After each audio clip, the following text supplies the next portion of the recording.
Hi guys, welcome to my YouTube channel. This is Devyani and today's video is very important for anybody who is planning to do their master's degree in UK in finance. So if you're thinking to study banking and finance, corporate finance, finance and statistics, this video is just for you. Today I'll be interviewing my friend Ritvik who did his MSc Banking and Finance from King's College London in 2022. He graduated, he was working there for 2 years on a PSW and now he has moved back. He got a job at Bloomberg and also another job in finance. Why did he choose to move back? What is the reality of working there? What is the average salary? If you want to know about anything related to finance, about the course itself, please watch this video until the end. I promise it's full of information. I've added all the relevant questions in the description box below and let's get going. If you find such videos helpful, please consider subscribing to my YouTube channel. I have made a complete series about interviewing students from different universities in UK and do check that out as well. See you in the video. Hi Ritvik, welcome to my YouTube channel. Hi Devyani, how are you? So thank you for being here today and sharing your experience of studying MSc Finance at King's College London. We look forward to getting to know you better. So Ritvik, can you please tell me a bit about your background, where you're from, what did you study in your bachelor's and what inspired you to go abroad to the UK? A little bit about me. I'm born and brought up from Pune. I did my bachelor's degree from MIT in business administration, specializing in finance and entrepreneurship management. And my family business is into financial services, wealth management, mutual funds distribution. So I always had that intent and motivation to study finance and explore other avenues in terms of finance. And that's where I felt I wanted to get a master's degree in a course where I would be able to explore all the aspects or modules through which I can learn what really happens in a financial world or in a financial setting. And that's where I actually started applying to a lot of universities in the UK. So why did you specifically choose UK over US and Australia? I think one of the primary reasons was that the master's degree's duration was just 1 year. And also that in UK, you don't need a work experience to actually pursue your master's degree.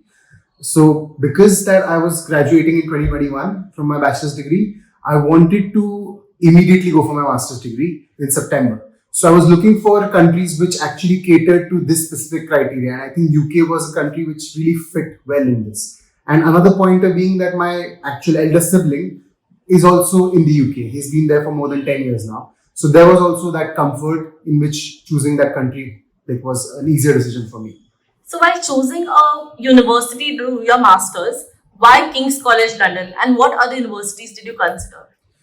So there were actually a few universities I applied to. One of them being University of Edinburgh, King's College London, UCL, Manchester, and then Warwick as well. And there was a point where I had to make a decision between University of Edinburgh and King's College London. Actually, I had already paid the deposit for University of Edinburgh at one point.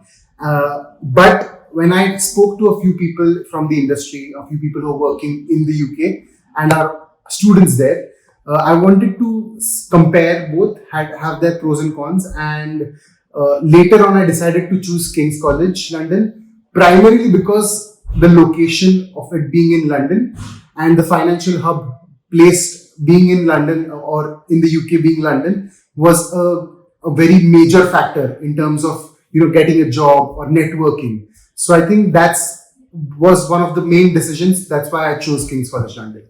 Awesome. So can you tell me about the application process? Do you think it's hard to get into a university like King's? Did you have any interviews or what was the process like? Actually, for King's, it was pretty simple because I actually did it through an agent, so an education consultant. So they had all my documents and through them I had applied to a couple of universities. So they sent out the application and they're already tied up with King's College London. So the application process was seamless. Any other documentation they needed, the communication with the university or with the agent was always seamless. And once I got the offer, it was a conditional offer which I was able to satisfy. So I think the whole process was simple and I don't think there were any interviews as well. So it was just sending out an application, getting the offer from them and just meeting the conditions of the offer. Awesome. So considering King's is a very highly reputed university and it's not easy to get in. What do you think was different in your application that helped you stand out?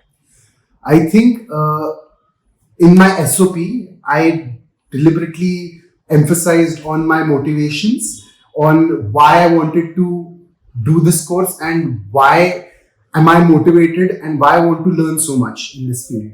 And I think that was something that they really took into consideration. And given that I already had some experience working in the Indian financial markets for a year and a half with my dad, that also I think strengthened my application a lot.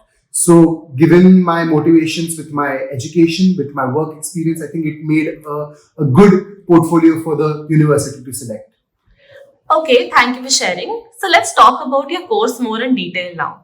Can you tell me how was the year divided? How many semesters do you have and how many modules per semester?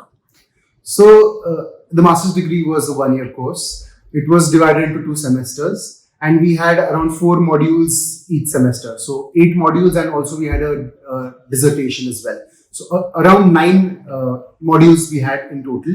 And to start off with, the first 4 modules were common for all the batchmates, which being generic financial modules like applied corporate finance, investment banking, and also financial statement analysis, and also econometrics. So these were a few modules which were common. And as we got to the end of the first semester, we had to make a decision of the electives modules which we had. So that's where I then went into my specific niche of wealth management and also applied finance. So these were a few electives that we had to select, and then there were a couple of modules which were common.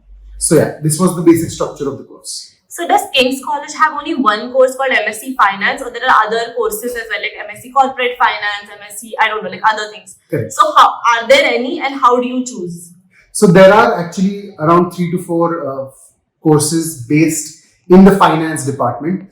One being the MSc Banking and Finance, which I pursued. Then there's another one called MSc Corporate Finance. Then there's one MSc Financial Analytics. So there are quite a few courses which the university provides. Okay, so considering finance is such a practical subject, how do you learn it in a class? So can you just explain with one of the modules you had, like what was the teaching like and how was the assignment like as well? So one of the modules which I really loved was commercial and investment banking. So our classes used to be usually later in the evening because our professor was actually a person who was part of the industry. So he used to work during the daytimes and he used to come and teach us in the evenings. So we used to have live cases and live examples through which we used to work and make like transactions, and we used to understand what's happening in the economy or the market. And they used to take real life examples. So let's say if the government has done some macroeconomic adjustments in the country, then we used to study the implementation of that and how it's going to impact this society or the economy. So I think that was one of the most interesting courses that I did. Another one being, I think, applied wealth management, where we actually took hypothetical cases of people, HNIs, trusts, through which how can we manage their taxation, their investments, and also their portfolio in overall to make it more efficient and justifiable for the client. So I think these were few courses that I really enjoyed. But then on the other hand, there was a flip in which we had a module of econometrics in which it was all numbers, where it was all theoretical. So, and me being with the background of business administration, this was pure statistics and regression, which was quite difficult to get used to at the beginning because we used to do it on a few softwares like Stata. But I think over time it got a bit better. And one good thing the university did was they gave it at the beginning of the course, so everyone had to get on the same level of financial literacy, I would say, and then we could then build up on our knowledge. So that was a challenging part of theory. But after that, once you got to that foundation, then you could actually understand and learn from all the modules. So what I've seen is universities in UK are in general more theory focused. Like we focus a lot of research papers. So while doing assignments, did you have to refer to like things which are very dated, or how did you implement that in real life? So I think there was a balance of both. Yeah, like you mentioned, it was a lot of research based, and we had to refer to a lot of articles or papers written by people in the industry or PhDs. And I'll give you an example of my dissertation. So it was based on the Ukraine and Russian conflict and how that is going to have an impact on the oil and natural gas prices.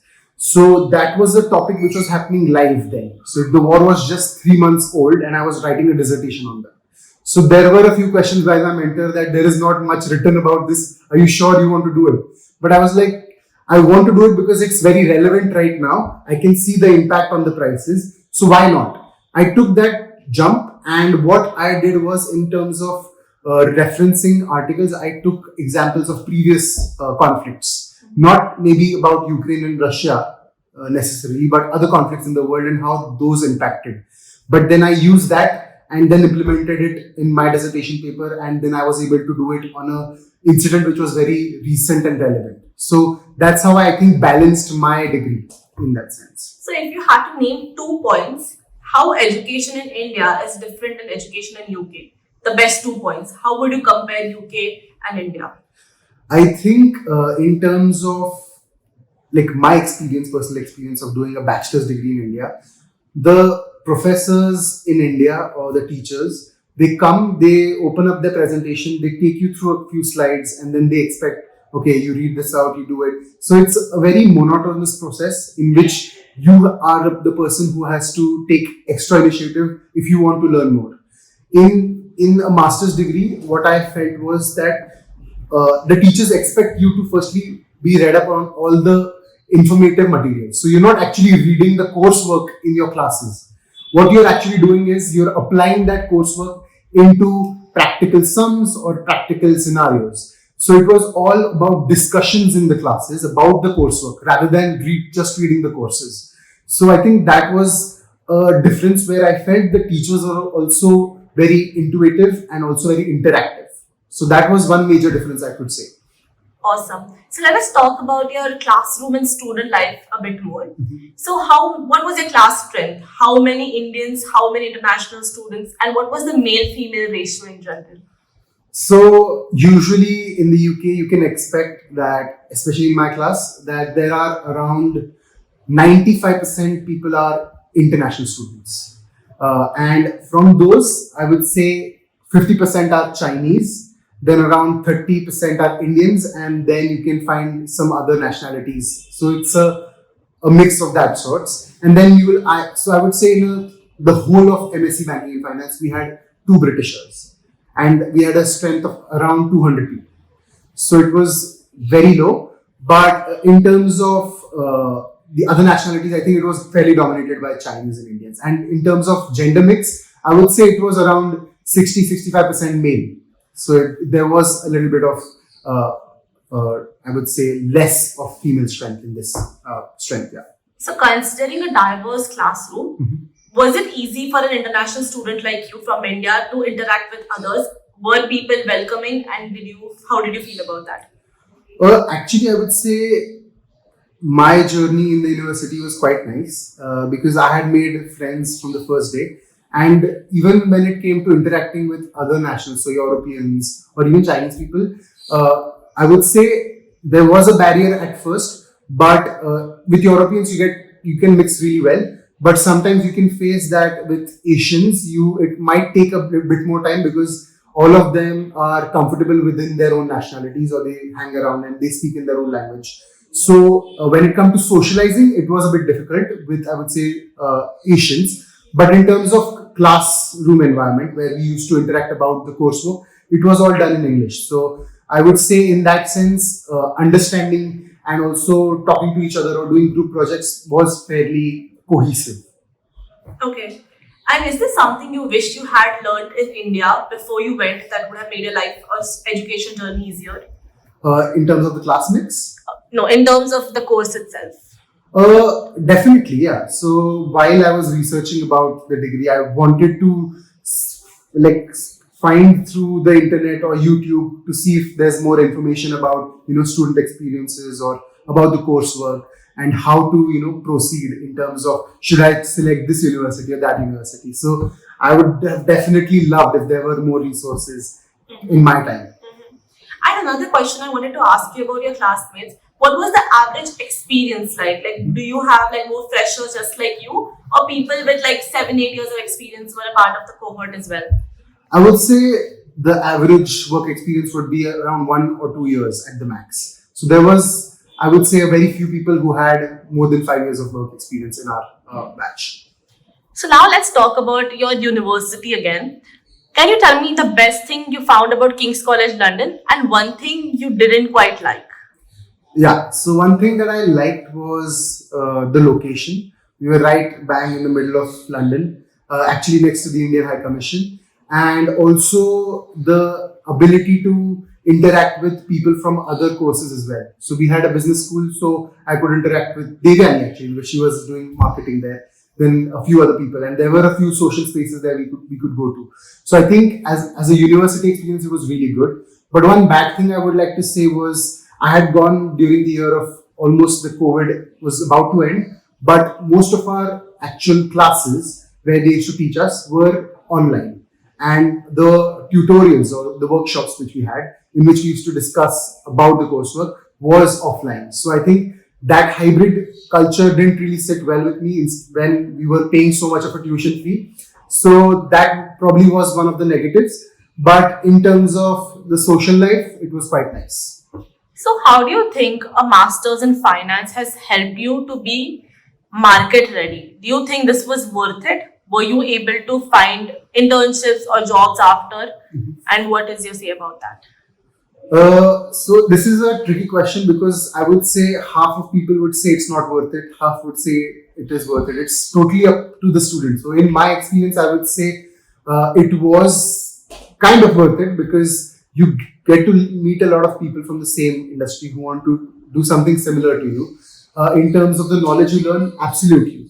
There's immense knowledge there to be taken. But if, like, let's say a student who is not very interactive or is not very ready to take on more knowledge, they will not learn a lot. So it's totally up to the student on how much they want to take in. And so that's one. And in terms of other aspects, I would say it was worth it in terms of job opportunities.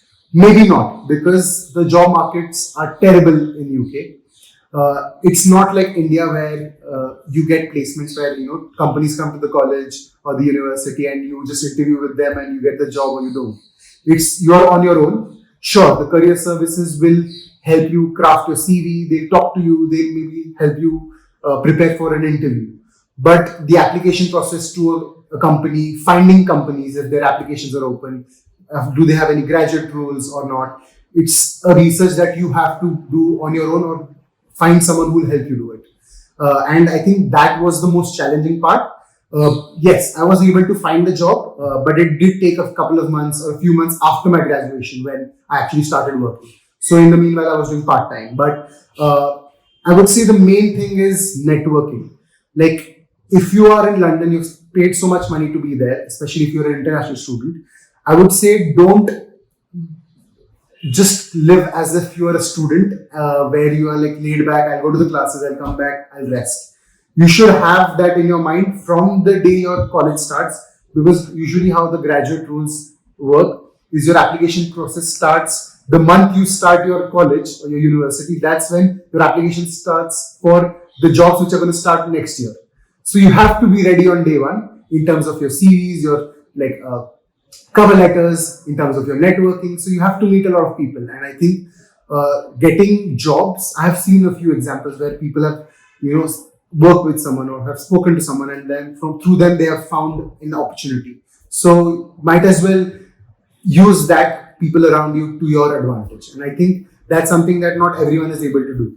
But yeah, I was able to find a job. I worked at Bloomberg for a year in the funds team. So in the mutual funds, ETFs, pension funds team, where we worked in the data management and also in the aspect of working with various asset managers around the world and upkeeping the Bloomberg terminal. Then I also then switched roles into another company called FutureBix, and I was their investor relations and operations manager there, where I was dealing with HNI clients and I was raising funds for investments into properties. So these were a couple of experiences that I had in the 2 years post my like education. So, how many people do you think managed to find jobs after graduation from your class?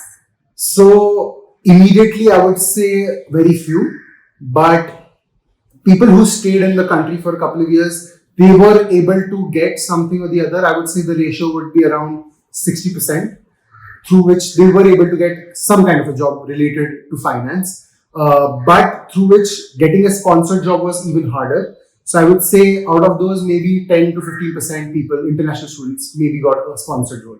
Okay. So of course, like working in Bloomberg is big, and that's also like a dream for many people who want to study finance. So can you please walk us through like how did you get this opportunity? What did you do? How was the networking like? What was the interview process like? Yeah. So I'm sure a lot of people would be interested in this. So basically, actually, this came through an agency to me. So a person reached out to me on LinkedIn that there's this role with a big giant in the financial world. They want someone who has experience in mutual funds, has the capabilities of working within data, and also is motivated to do this. So I had a call with them, understood it's about Bloomberg, and then given my previous experience working in the mutual funds industry in India, it really helped in cracking the interview. So I had one phone interview with the agency through which I was referred to this role. And then I had one interview with the Bloomberg team in which I was going to work at. So there were a couple of people who were interviewing me. The interview lasted for an hour, where they grilled me questions about, mutual funds or financial terms. And if they were just trying to understand if I have the foundation of at least understanding the concepts, because I think all the employers believe that if you have the foundation, then they will be able to mold you. So you have to showcase that you have the technical knowledge and the foundation that you are able to get the job done. And you have the motivation, because there will be 100 people applying for the same job, but not everyone is going to be motivated to do it equally. So if you show the motivation, and I think I was able to do that. So the process was quite quick. Within, I think, 1 or 2 weeks, I started working there as well. So I had one phone interview, then I had one online interview with the team, and then the next or the couple of weeks after that, I was in the office. That's awesome. And why did you leave Bloomberg and join the other company after? So this role was actually a contract role with Bloomberg. So it was for 1 year, and it was in the stream of data management and finance. So it was kind of application of your financial knowledge to data tools and improving data workflows. So I would not say that that was my end goal or thing that I wanted to do for my lifetime. That was a great experience in terms of how an MNC works. Having access to Bloomberg Terminal for a year was great. But I think I wanted to pivot into a role where I am in the front office, I'm interacting with clients, I'm raising and closing deals. And because eventually I wanted to come back to India and work on my own business with mutual funds or wealth management. So these were a few areas that were missing at Bloomberg. So I wanted to look for roles that actually catered to this. So my second role with FutureBricks was exactly that, where I was the sole person in the company who was interacting with all the investors. So client relationship management is a big plus when it comes to personal finance or wealth management and financial services. If you're able to connect with people, if you're able to talk to them, then that can take you to build credibility and trust with them. So that was something that I was looking for. And I think both the roles kind of led me into the perfect combination to work and scale my own business in India. Awesome. So, do you think your master's in King's College London helped you get a job at Bloomberg, or was that your previous experience from India? I think it was a mix of both. They were definitely looking for people who had done their masters, but I wouldn't say it was that they were only looking for people. Maybe they looked at Kings and they were like, oh, this guy, because they had other people who I was working with. They were from Queen's Mary, or they were from a few other universities around London, or even a few other cities. So it was all about the opportunity coming to me at that point and me qualifying everything incredibly well. So it was just the perfect fit. So I would say it was a mix of both.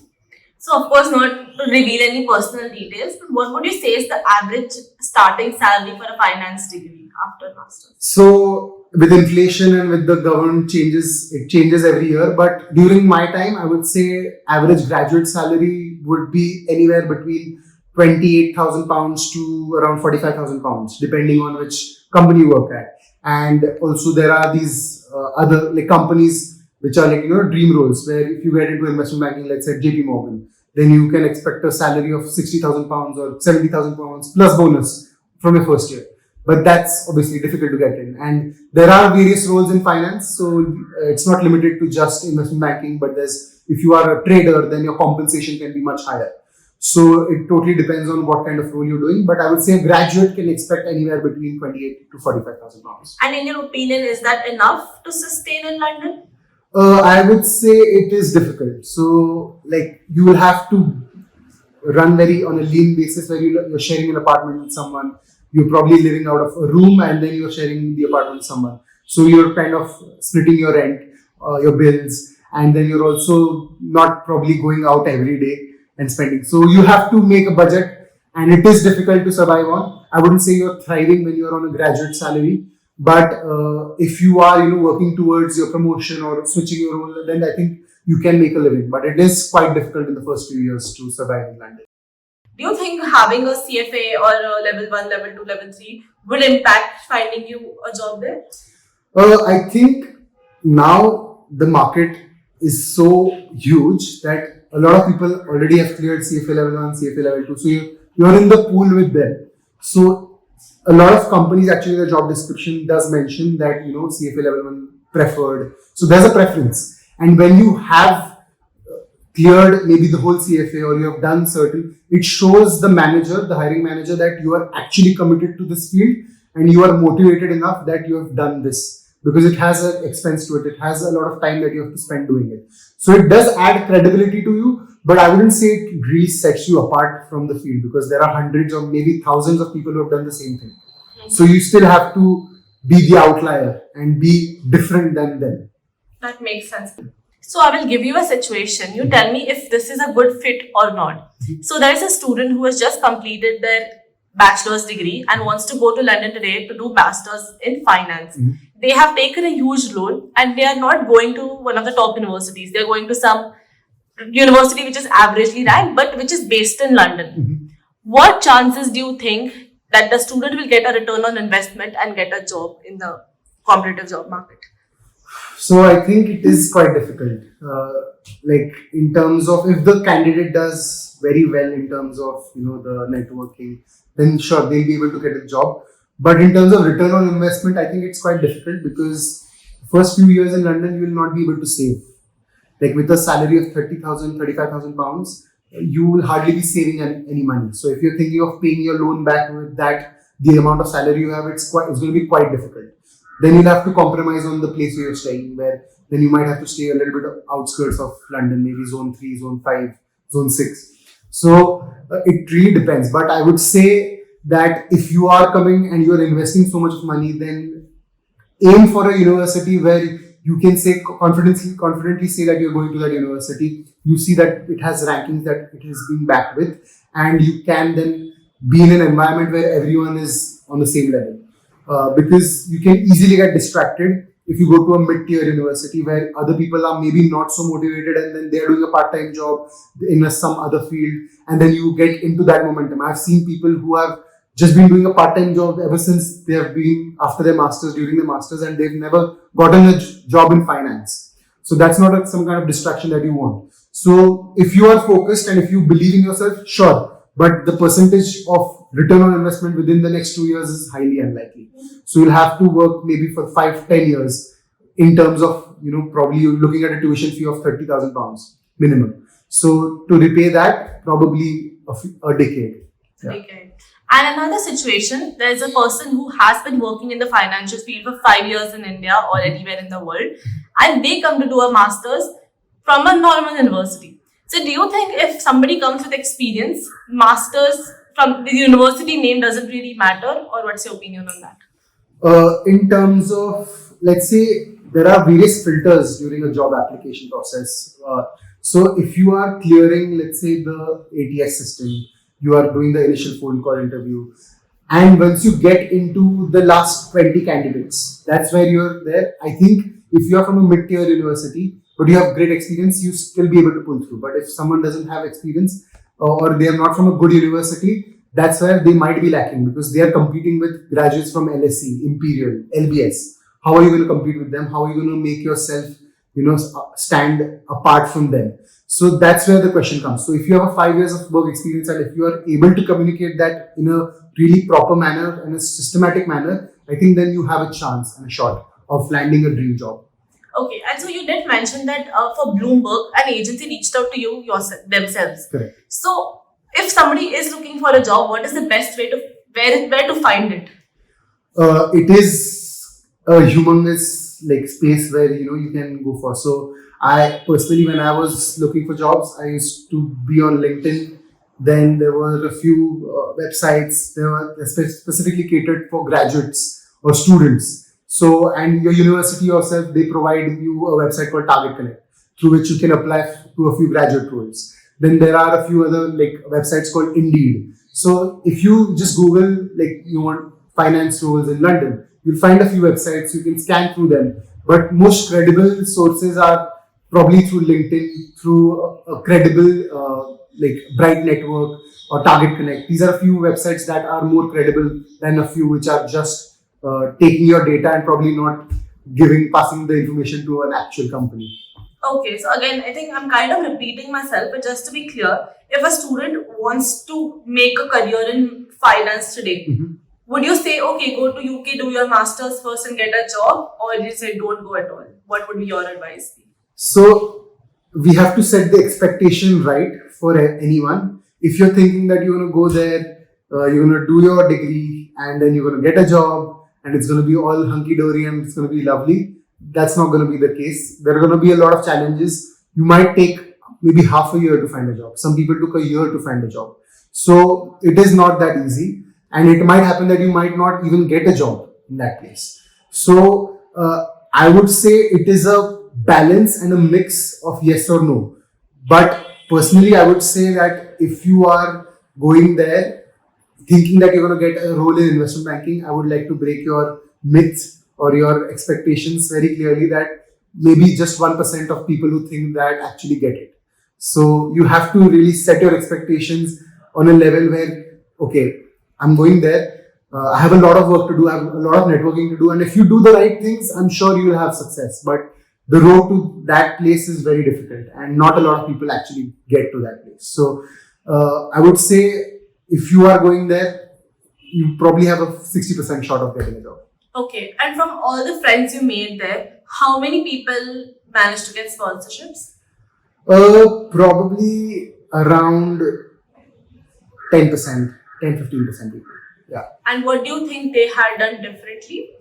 So I know a couple of people who had job experience in India and they had good networks as well. So they were referred to the roles from maybe their previous company, or they actually joined the same company they were working in India with after their masters in their UK office. So these were a few cases through which they got the sponsored role. But other than that, I think what a few of them did was they worked at the company without sponsorship for a year. They proved themselves and then the company was able to sponsor them. But that is also not the case for everyone because of the rule changes of the government. The minimum salary now has been capped to a higher rate. So it has gotten difficult for companies also to sponsor these people. So it's a difficult route, but it's a route which I was on as well in FutureBix. So they had a sponsorship license, but I chose to come back to India because I wanted to eventually join my wealth management business. So I left that sponsorship role and I never actually took sponsorship from them. Okay. So what do you do now and how did your masters help you to enroll right now? So I work in my family business, which is called Opulence Money. We are a financial advisory firm. We are based in Pune and we have clients. We have around 1,200 clients actively we are managing. And also we cater to services like mutual funds, insurance, PMS, alternative investments, and also taxation planning as well. So these are something we call ourselves one-stop solution for anyone. So it can be a corporate or an institution, a business, or an individual person, a salaried person, or a retired person. So we cater to a lot of people and anyone actually, and we help them plan their life in a financially disciplined manner. And that we have been doing this since the past 15 years. And now my plan is to scale this to beyond Pune as well. So plan to open up offices in Mumbai and scale and get a bigger client base and expand the team as well. Awesome. So I think this was really, really helpful. So just to sum it up, if you have to give one best piece of advice for every person who is wanting to study finance, what would that be? I think one thing is you have to firstly be interested in the field. If you're just doing it for the glamour of getting into investment banking, don't. If you truly love numbers, if you truly want to know what's happening in the world, in the financial world especially, that's when all of these courses or degrees are going to help you, because that's when you meet the right people at the right place, and that's where something can happen. But if you're a person who is purely doing it for maybe a high paying salary or a job, then maybe think again if you're truly is something that you want to do. So get yourselves into things like maybe a CFA course, or maybe doing a FRM course, or doing something, or just reading the economic times every day. If you like what you're doing, that, and then you can think about doing a degree such as finance, and that's when you'll be able to actually apply it in your real life. But thank you so much, Ritvik, for this interview. I think I personally myself have learned so much about the finance field and studying in the UK. So thank you and have a good day. Thank you so much. Yeah, and thank you so much, Devani, as well, for having me on the channel. I've been following her since probably the past 3.5 years now. So it's finally a pleasure to be here. Thank you. All right, bye.